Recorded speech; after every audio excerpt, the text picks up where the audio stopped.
Hey Stefano, how you doing, mate? Hi, yeah, very well, thanks. All right, so let's just jump in. Just tell people like briefly your story, how you ended up with OP, how you're here.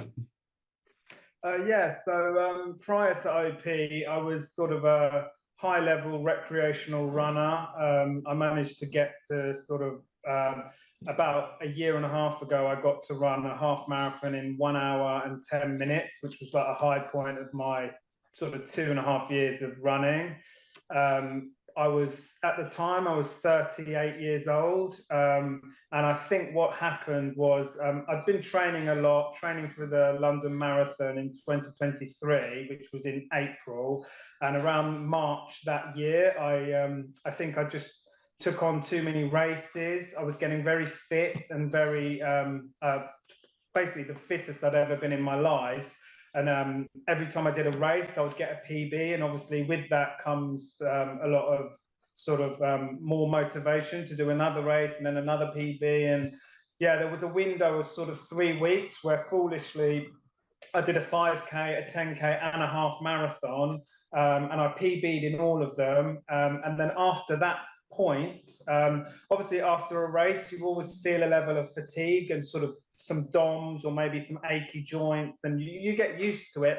It goes away after a few days, and then you start training again. But this was March 2023. I'd just done the Cambridge Half Marathon, and the day after, I sort of had a fuzzy feeling around sort of my just below my belly button, before, sort of in that sort of soft tissue area above my sort of pubic area. And I thought, oh, it's just some DOMs. It will go away in a few days. And that week, I still trained normally. I managed to do some track work, and because I was training for the London Marathon sort of 6 weeks later.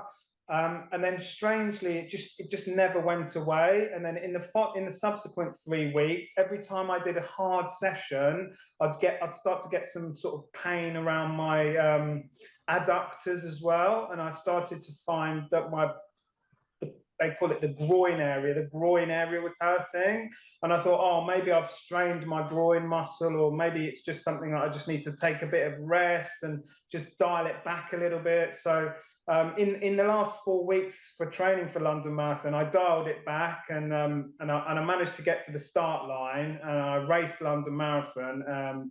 The first half was good, and then the second half was horrific because I'd lost a lot of fitness. And then basically for the whole of the summer of 2023, I was basically back in denial of what was going on, battling between feeling okay one day and feeling not okay the next. Still managing to run. I managed to run quite a lot with OP until I really actually realized I had OP. And then finally, at the end of summer, I said, "This is not fun anymore. I'm constantly racing with some sort of monkey on my shoulder, an injury that I don't really know a lot about. I need to get sorted." And luckily, I had medical insurance, so I went the traditional route of going to see a physio. The physio recommended lots of exercises. I did the strength training quite with dedication, like I do with my normal training. And yeah, I got a little bit better, but I didn't really get better. And so eventually I went to see an actual sports physician, a top sports doctor in London, in Harley Street, who's also been a doctor for a Premier League football club for 20 years. So I thought, oh, great, if this guy can't fix me, then no one can. And he booked me in for MRI scan, and it brought up a whole load of scary words like hip impingement and stress fracture on the pubic bone and all these scary sort of terms, and thinking, oh, blimey, I'm for the scrap heap. I might as well go and get in the coffin right now, sort of thing. But yeah, and the good that came out of him and the visits with him was that the first thing he said was, look, we need to stop what you're doing now, and then in a few weeks we'll get you some proper physio. And something clicked in my head that I was just going around in circles. But with him, just being told to stop was quite an important moment, because obviously I respected him. I knew he had good credentials, and So in that time, then, rather than just leaving it up to chance, I also started to do research, and I had seen the OP clinic on YouTube sort of 6 months earlier, but I hadn't dug deep into it. And obviously, I knew there was a cost involved, and I had insurance, so I wasn't straight away keen to spend my own money when I had insurance, which I could use to see doctors in the UK and things like that.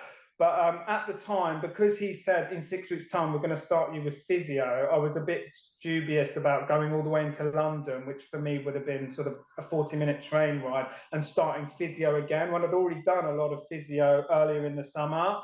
And that's when I emailed Jason tentatively to see if he would do sort of a survey of me, and see where it would go. So that was when I think end of October of that year, so 2023. I remember it was Halloween. I had my first assessment with Jason.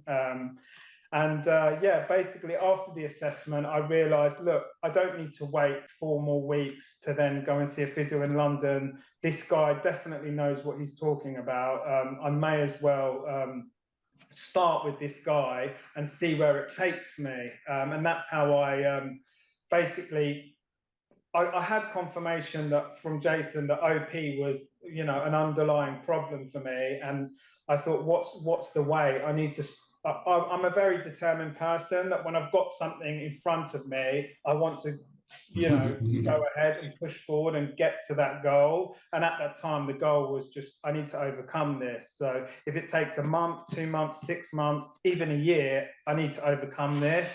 And then, funnily enough, when I then went back to see the physician sort of 4 months later, he was super impressed with the progress that I'd made. And he actually took down Jason's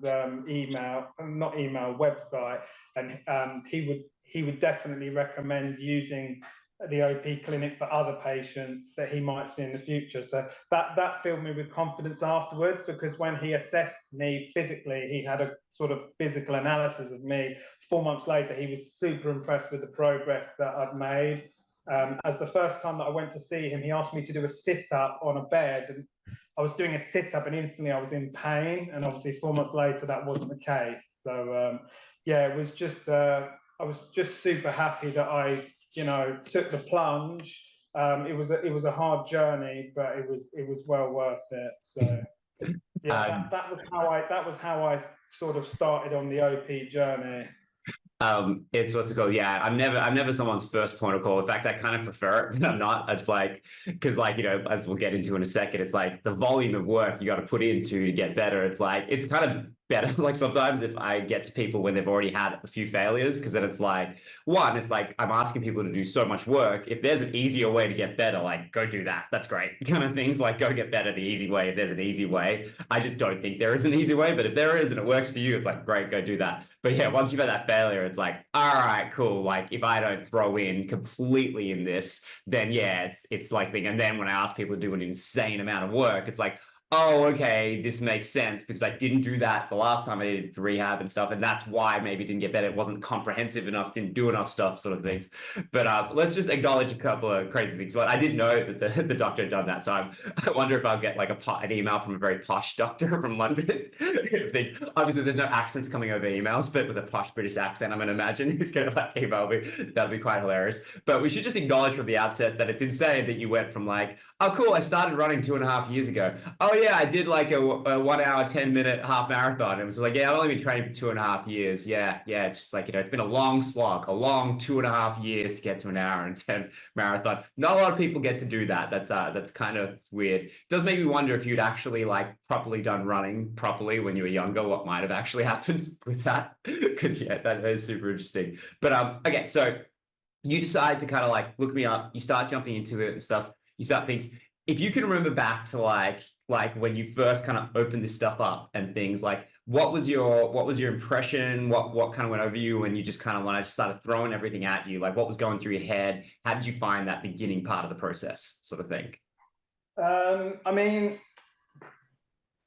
I think it was well set up. I mean, from your initial consultation and your initial videos that you must have sent me after the first consultation, which before I'd even paid for one proper session, it was pretty clear to me that this was not a 5-minute job. This was, I mean, it was fortunate that I had done through my running to get to that level. I'd had to do a lot of hard graft. So I'd done training plans before. I'd put in 12 weeks, maybe 16 weeks for different races of seriously hard graft.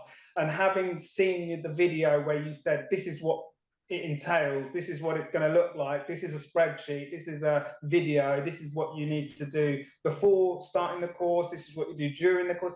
And having gone through all of that, even just at the beginning, I think it was quite clear to me that, wow, this, like, it was an eye-opener, like, in a good way.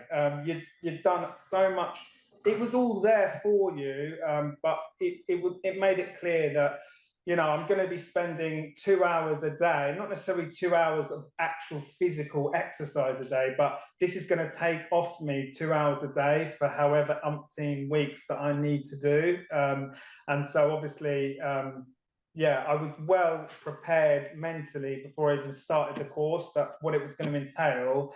But fortunately, because of my background, it wasn't as difficult, because I'd previously been doing about 2 hours a day or 1.5 hours a day of running. So I was lucky in that respect. I can appreciate that for some people, unfortunately, so say you might get OP through pregnancy or something, people that don't necessarily have the background of training, this is a tough ordeal, because they might not be used to training an hour a day or 2 hours a day. I was lucky in the sense that I'd been quite dedicated for 1.5 years, for 2 years, and OP had almost robbed me of something that I'd put a lot of work into.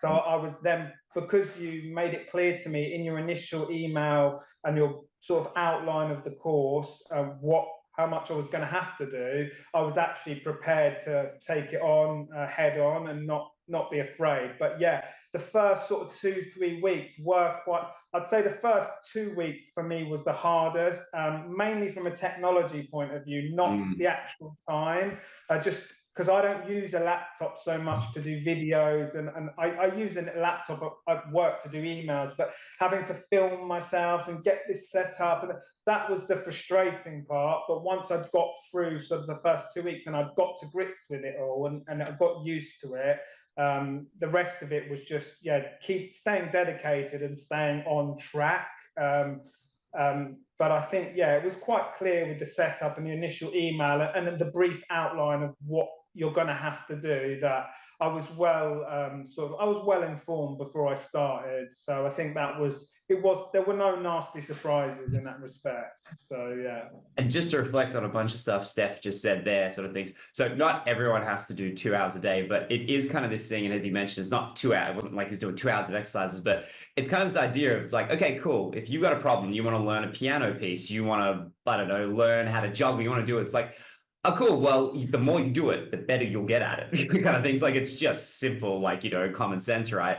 And it's this kind of thing of being like, okay, so if you want to be, if you're a runner or something like that, well, your body level is going to need to be at a super high level to kind of match that, right? So you're going to have to put in more effort. If you're just wanting to chase your kids around in the middle of the day stuff, well, you're not going to have to go to the same level. You're not going to have to lift the same amount of weights. You're not going to have the same stamina in your core exercises and stuff like that. But on the flip side, like you mentioned with pregnancy related patients, this is what makes it so tough. It's like, if this is your average patient for OP, if you've had a gnarly pregnancy or just, I don't know, like a gnarly case of OP that just happened, a few random things that just are very unfortunate to make you an unusual case. Well, you're not starting from here like every other normal OP patient. And like, not that there's a normal OP patient, you're starting from here. So it's kind of like, oh, well, your goal might be you want to just chase your kid around. But because you're starting from so low point, it's every bit as difficult as going like, oh, I want to be a high level runner who's, contemplating a 2-hour 30 marathon kind of things. Well, the gap may be the same, so that you might need that volume of time and effort to put it through.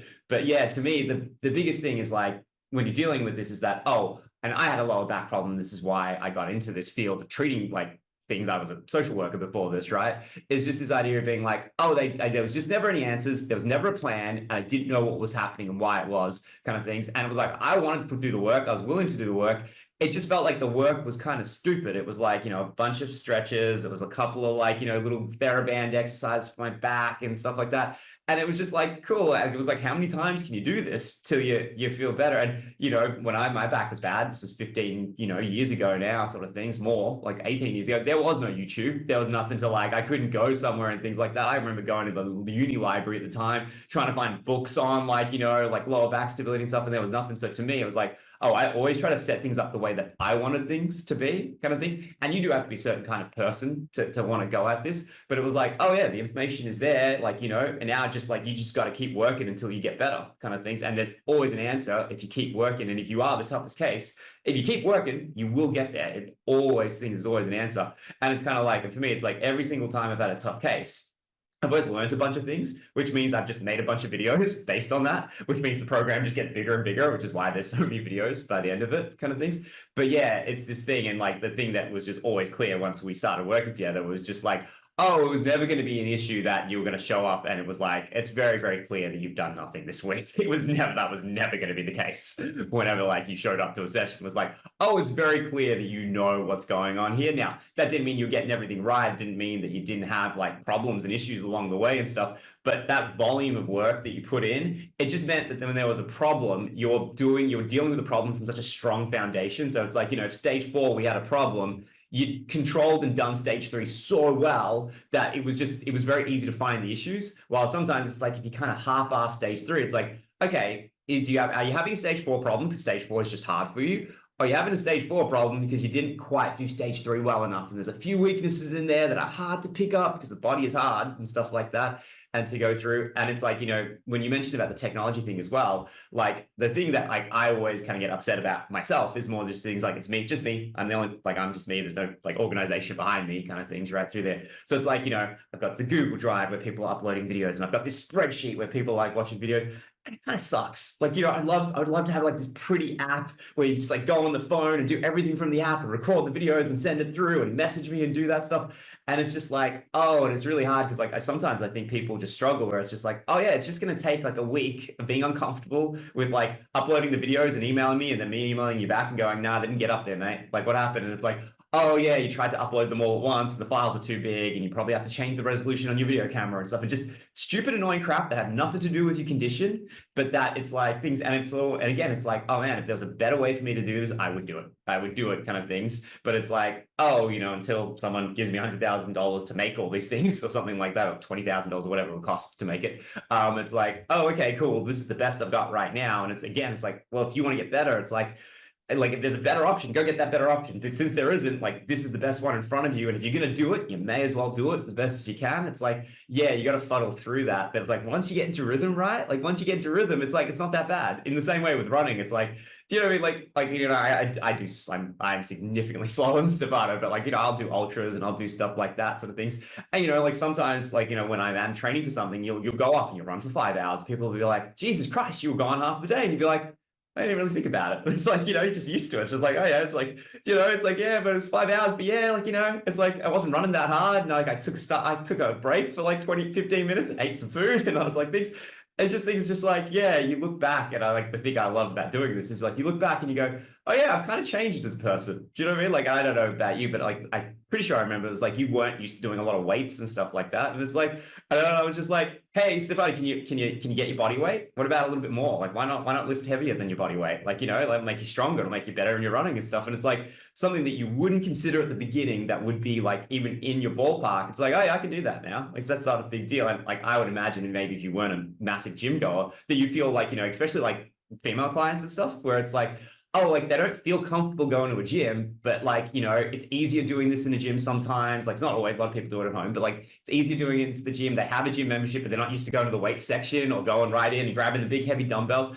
And by the end of it, they're just like, yeah, it's just like I own this gym. Like, I'll go in here, I grab my hex bar, I go to my corner, I bring my weights, I do my things, kind of thing through there. And it's just like, oh yeah, it's like something, it's like you have to change. You have to go beyond your comfort zone, because your comfort zone in a way got you into this mess. It's like, you're going to have to be a different person. You're going to have to change in order to actually get over this. And yet it's just because this condition is just so goddamn hard. It's just so goddamn hard, brilliant, brutal, that you have to. Okay, well, then, like, let's take our attention then to like Well, the first time you can remember any moments in time where things went wrong, where stuff went wrong, and how you felt then, and what you did to get through that when stuff like, when you hurt yourself during an exercise or when something like that, if you can remember anything like that. Yeah, I mean, for me, I was lucky. I mean, it was kind of plain sailing until the return to running phase. So I didn't really get any pains doing any of the exercises. I didn't hurt myself really doing any of the exercises right up until the running stage. And almost because of that, when it got to the running stage, and I thought, oh, I know how to run. I've run half marathons, and I'm pretty sure it's going to be a walk in the park. And then once you sort of reintroduce me to running around a room and then run at this speed, not at that speed, and that was the first time that because I think the first time I did it on a hard floor in where I work, and I was getting a few foot pains from it naturally because I was running barefoot on a wooden floor. And yeah, I think the return to running stage, because it was more complicated than I thought, because having to learn a few new movement patterns and things like that, that was the first time where I got a little bit sort of, not, I didn't get hurt, but I got a bit frustrated. It wasn't as sort of smooth as, because I was so desperate to actually put this behind me. And obviously by that stage I was stronger, I could move a lot better. And I thought, oh, great, I'll be up and running in 2 weeks, 3 weeks, but it wasn't. And it's not supposed to be that simple when you get to that stage. So what that taught me was that, yeah, as you're now on the road to recovery, you've still got to be patient. You've still got to, keep a cool head and, try and do things the right way and not just jump back in and get back into old habits, or, just going out there and smashing yourself for an hour.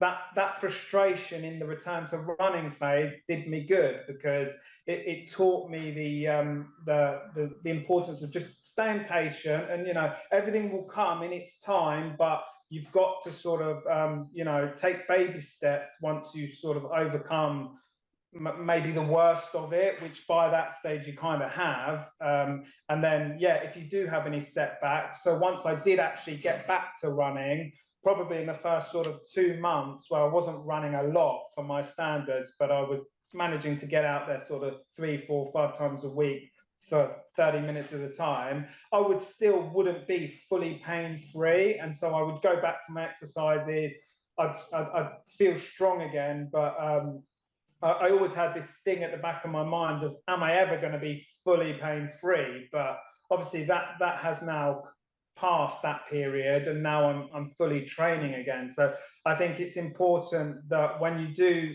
when things don't go exactly as you want them, or on the time frames that you want them, because ultimately, if you give yourself an endless time frame, things will eventually get to how you want. But often there's a disparity between the time frame that we want and the time frame that our body wants. So I think, yeah, once I got over the hurdle of thinking, look, I'm not going to be running half marathons in an hour and 10 minutes next week. If I just stay patient, everything will come back. And obviously that has happened. But yeah, that was my first major real sort of setback in the program, was the return to running wasn't as simple as I thought it was going to be. But ultimately that was all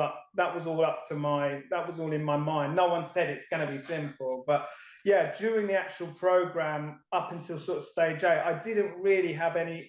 I might have had some issues with, you've explained to me how to do an exercise and I'm not really getting it that quickly, and I'm having to revisit it. And at times that was a bit frustrating, but I think that's just part of the process. Sometimes, someone might show you how to play a song on a piano, and you go and do it and you can't do it. And then you've just got to keep going and going and going. And I think often it's also not try not to be embarrassed. Like if you get an email back saying this is wrong, you need to do it like this, it's not personal. It's just, you're just trying to, in your case, you're just trying to help me. And often, I think at the beginning, where we don't have that rapport, we might have only had 2 sessions. I'm thinking, whoa, this guy, why is he telling me? Like, it's easy to get embarrassed. But I think once you learn that, you're not focusing on me, you're just focusing on how I do an exercise, and that's what we're trying to correct, then it's a lot easier to just think, yeah, I'm doing it wrong, but I'm not, you know, I'm not doing it wrong on purpose. He just wants me to do it this way, and I've just got to figure out a way to do it this way. So yeah, I think that was, yeah, once I'd learned that it's not personal, it's just about trying to find the right way to do things, you don't get so frustrated. But yeah, I was lucky in the sense that I think up to stage 8, none of the exercises actually made my pain any worse. They're not so, you know, I wouldn't say they're so dangerous that they're going to hurt you, but obviously if you don't do things, if you try and go too fast or jump ahead of yourself or try and, you know, jump onto a you think you could go straight onto stage 4 when you haven't done stage 1, 2 and 3, you could potentially hurt yourself. But I was quite let's say methodical, that I tried to do them in the right order, and yeah. So normally I actually prefer, so I call it like, you know, I'll break it down in a video for like, you know, for people when they start, where it's like, oh, these are the different kinds of pain you can get, the different kinds of pain episode. And normally people get one, they'll get one, some things. Now, again, like, you know, like anyone watching this, if you're super methodical, you follow your instructions, you like kind of do things really well, you just reduce the likelihood of that happening, which is just what you did. You just were so methodical, you just never got one. But the problem with that is what you're describing there, because if nothing ever goes wrong, when you get to the things that are, so running is dynamic, it's fluid. So I can give someone explicit instructions on how to do a deadlift, right? Bum here, chest here, feel this muscle. But running is like this magic soup, right? Like, yeah, like, you know, like I try to like, you know, take the exercises and apply the same foot connection, glute activation. So you have touch points. So you're running, you'd be like, hey, is your foot doing its thing? Is your glute doing its thing? So you know you're relatively safe. But even that, there's just a couple, like there are 4 or 5 touch points. There's not, you can't, there's a magic to running that, like, I don't care how good the running coach is. Like a running coach can make someone's form beautiful, but they can't make someone run. Like they just can't, like people just run. It's something intrinsic to them and it's a magic to it that is things. And so it's like you, like describing, like you have to be out there to do it, right? And you have to keep doing it and make mistakes and run with it and flow with it and figure stuff out. And, you know, and like you would notice, especially like when your videos came in, right? And you're like, it's funny how you talk about that, like, you know, it's not personal. Like, so I always try to like, my rule internally is like, say 2 nice things and then start rambling about what you don't like. And then when you get like 7, when I get like 7 emails in or like on a bunch of reviews, I think I start to lose the rope on that a little bit. And it's just like, this is wrong, this is wrong, this is wrong, this is wrong. And it's just like, bang. But it's like, oh yeah, it's like when you go and run and it's like, oh, it's like, I will see some things, but I'll always be like, no, I'm not going to tell you definitively it's wrong. I'm going to be like, hey, I don't like the way your shoulders are doing that kind of things through there. Can you experiment and see if you can do it like this? See if it feels good. But if it feels even worse, don't do it. Because it's like, yeah, you might technically, it might be better that your arm swings stay in your midline and you don't cross. But that might mean that you lose your shoulder rotation, which means you lose your pelvic rotation. And now we're screwing over your pelvis again, just to make you look good. So maybe it's better for you to just cross right now. And maybe over years, you can slowly move this thing. But it's like, oh, we can make things look good and feel shit. And then it's like, what's the point of that? And it's like, you get to this running bit and it's like, oh yeah, it's about trying to find this rhythm and stuff. And what Stefano was talking about, like certain speeds and stuff is, so like Steph's a fast runner. He likes running fast. And the problem with fast running is it hides things in your technique, because your brain knows, again, if I need to move fast, my leg needs to hear, my arm needs to move here, I need to do certain things. But so what it'll do is it'll contract muscles to make those things happen. It'll force it, right? But then it's the equivalent of like, oh, my pelvis isn't rotating, but I have to lift my leg. Well, I'll contract my hip flexor harder to lift my leg higher, and that will force the rotation of my pelvis. That's fine. You'll go fast. But now you're creating friction in the pelvis. You're creating things. And then you do that for long enough, and you get OP, right? So the thing that I did to Steph, which like, I don't know if you remember too much, is like, no, you have to run slow. You have to run really slow. And then you ran slow. It was like, Steph, your shoulders don't do anything. Like, what's going on? Like, they don't give you any rotation. There's no flow coming out of your arms. So it's like, yes, you're moving your arms, but they have no effect on your pelvis, because anyone watching this, what your shoulder does, your opposite pelvis will do. So this shoulder blade rotation will really affect how the opposite pelvis is going to rotate, sort of things. And it's like, oh, hey, like we've done the oblique chain exercises. You've connected these things. So we know you can do it. We know the chains have been built there, but it's not happening when you're running, kind of things through there. And so it's like, oh, you ran slow and we found those things and we found them. But it was like, oh, hey, and then even like, you know, like I don't make people have to run barefoot once they start running outside and stuff like that. But I'm like, hey, can you do some stuff barefoot running inside? because you're going to find out, and I wouldn't suggest again, like you said, running on a hard floor is a little too much, but like, it's like, hey, you're going to find out very quickly if your foot is not doing the right thing in that situation and stuff. And you're going to find out a lot of things. And that's the problem, is like, you can do them more perfectly in your exercises, even like you did, and you'll still run into problems when it comes back to running or whatever the dynamic sport is, soccer, basketball, climbing a mountain, rock climbing, whatever it is kind of thing. It's like, oh, it doesn't flow that easily. It kind of things, there's a magic to that kind of goes through. I will push back on the dangerous thing though. So think about those ball slams though, right? Like the twisting, the turning and stuff like that. Like you could really screw yourself up if you're not methodical, like you said, about going and doing that and stuff through there. Because the problem is, and anyone watching this, it's like, yeah, it's all well and good to do little TheraBand things and stuff like that. That's all nice. It's just not going to do shit to your body. Like it's just not going to change something. Like it's got to be hard. You got to lift weights. You got to push outside your comfort zone to change your body to kind of make it go through. But like you're saying, like if you're really methodical about it, well, then you can just take little steps, and all of a sudden you're here and you were here kind of things. But if you do try to go from here to here, like you throw 10 kids in the deep end, like 3 of them will learn how to swim and 7 of them will drown to death, like kind of things through there. So it's like, yeah, sometimes that works for people. You just stack the weight on, they lift it, they figure it out and they get better and it's great kind of things. But like, yeah, I'm just not in the business of taking those kind of risks and stuff. So it's just like, you make those little methodical steps. Yeah, you can kind of get there. Okay, let's wrap this up then. If you would just wanted to say to just anyone who is just like, dealing with OP now and going through it and just kind of like, where you were before all this, like what would be kind of like the advice you'd give them to just try to like get themselves to a place where they can get better kind of thing? Yes, I mean, the first piece of advice would be that obviously with injuries we live in a world where we think, if I get this on me, then I'm going to be fine. So I don't know, I have a headache, I take a paracetamol and aspirin and then I don't have a headache anymore. And unfortunately it doesn't work like that with OP. So whereas in the first sort of 6 months of having an injury and just, oh, I need to rest, or I need to do this treatment, or I need this massage, and it'll all go away. Unfortunately, OP isn't like that. So my first piece of advice would be that the only way you're going to beat OP is if you decide you're going to beat OP. It's not something that someone can come along and just wave a magic wand. Similarly, I think with interventions and having spoken to Jason about, would this surgery help this pain, or would this thing help this pain, it became clear to me that, yeah, you can try all of those different things, but long story short is you do really need to dedicate yourself to getting over this. So and that isn't something to be scared of. It's just something that you need to commit in your mind that you're going to get over this, and therefore it's a process that you're going to have to go through.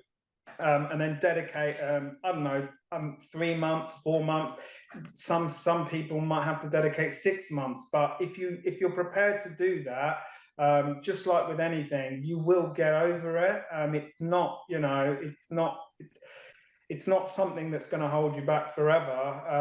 And even if it does stay with you in some form forever, if you do dedicate 6 months, 3 months, or however long it takes to get back to what you want, to the level that you want to get to, whether that be playing with your children or skiing or running or hiking, even if you do have some sort of long-term OP symptoms, if you're prepared to go through this and do all the work to learn how to move properly, how to stand properly again, how to twist properly, and things like that, you'll be able to have a normal life again, even if you do have some sort of symptoms or some reoccurring twinges or this, that, and the other. So ultimately, you get out so much for what you put in, and it stays with you forever. So, for example, now I'm back to running fully and almost back to my best. I'm not at my best, but in terms of my training, I've been training at the same levels that I have done for the last 3 months. I've been training to my top levels again. And what this program has done for me is that now I don't even need to think. So when I get in the gym, which is sort of 2-3 times a week, only for 20 minutes at a time, I don't need to be in the gym for 2 hours anymore. I just know what to do now. So I've put in that effort, I've gone through the program, and I've invested the time and effort to do it. And now that the sort of OP pains and symptoms are behind me, if I ever do sort of feel a bit of tightness in the hip, or suddenly my knee hurts, or I have this bank of exercises in my mind, and not just exercises, but I know what to do with regards to my feet, or I know what to do with regards to my hip. If my hip's hurting, I know that I need to, I've got all these things that I did on the program in my mind. And if I don't remember them, I can look at the spreadsheet, but most of them pretty much, you've done them so many times that you know them off by heart. And it's just so useful to be able to just go into a gym and say, oh, I'll do a bit of this, a bit of that, and a bit of that today, because this part of my body's not doing great. And by doing that, it just means that for the rest of your life, whenever you come across sort of hiccups, you're in a much better position to address them much earlier, or before they turn into something that could potentially set you back another year. So in these last few months, I have been training hard, and there have been days where I've had to scale it back a little bit and get in the gym a little bit more. Whereas a year ago, I wouldn't have done that. I might have just took a rest day and thought everything's going to be all right. Whereas in actual fact, often our body's giving us signals, and we don't really know what to do with that other than take a rest day.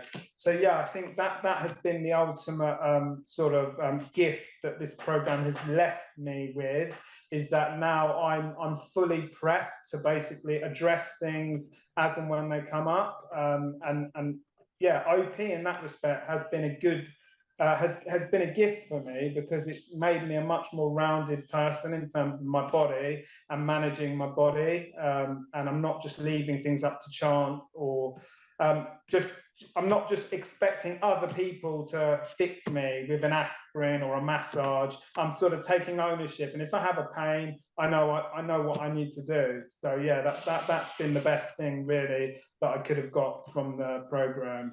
You're touching on there, like just really briefly, you're touching on there, which I think is the most important thing, like not important thing, but something that I always like. It's like, oh, if you in 20 years time, right? Like, like as you keep running, as you get stiffer, because that's just what's going to happen. You're going to get older, your tissues get stiffer and stuff like that. It's like, oh, I'd be really disappointed if you got a knee tendinopathy, like a chronic one, if you got an Achilles issue, if you got like, a chronic issue with your back or something like that. But more importantly, it's like, I'd be disappointed if you completely fell off the map in terms of how good a runner you are, right? Because what happens is, like, good runners push. They get older, they keep trying to push, and they just kind of like, they can't manage their body enough to do it, like things. And it's like, oh, the older you get, the more your body is going to keep like failing you. It's going to try to fail you constantly again. And you're going to have to work harder and harder to do what you're doing now, kind of things. Like in 10 years time, if you want to run, even to 90% of your level, you're going to have to be in the gym even more to just keep everything healthy and things.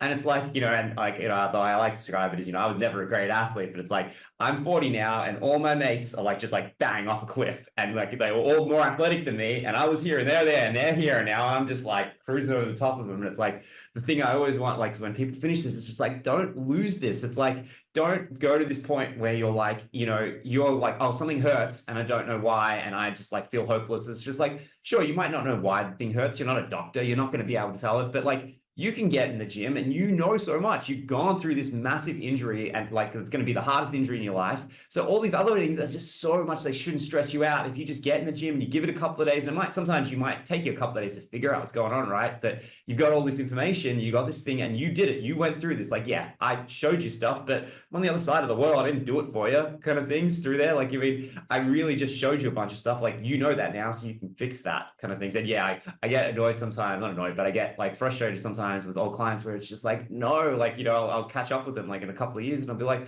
why did that knee problem take you 3 months to take care of? Like, why didn't you email me? I would have told you, like, I would have been like, hey, go revisit stage 4, do this, kind of do that kind of things through there. And yeah, it's just kind of like you get sucked back into that medical world where it's like, well, you've got this injury and you've got to do this and you've got to rest for this long. But yeah, it makes me real happy to hear you say that, because I just think that's just like, yeah, you spend all this money to get over this injury, right? Like, between what you're spending on me, between what you spent from all these things, you damn well better have something that's going to like be worth it that you can take with you. So it's like, cool, I have to spend all this money to get over this condition, but hopefully I'm going to save all this money on the back end of this because I'm going to avoid all these injuries in the future. And if I do get an injury, I can fix it myself. I don't need to be going to a chiro for 10 weeks for my bad back or something. But thank you, Stefano, so much for doing this. Anyone watching this, I hope you can take a lot away for it. But yeah, thank you so much.